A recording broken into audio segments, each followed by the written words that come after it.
toggling the project state filter on and off. Our current state is that we have a filter specified selecting approved projects only.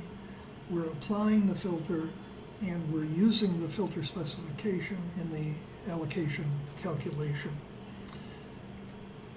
When we apply the filter in the set specification dialog, it automatically sets the filter project state menu to checked, meaning we are filtering. If we want to use this toggle menu to turn project state filtering off, automatically the calculation option is also set to off. If you want to keep the calculation option, then you have to use the project state specification dialog.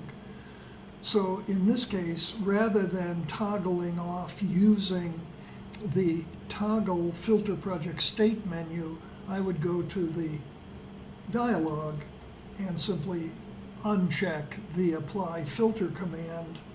Now I am no longer filtering, but I am still using the specification in the allocation calculation. That concludes this video.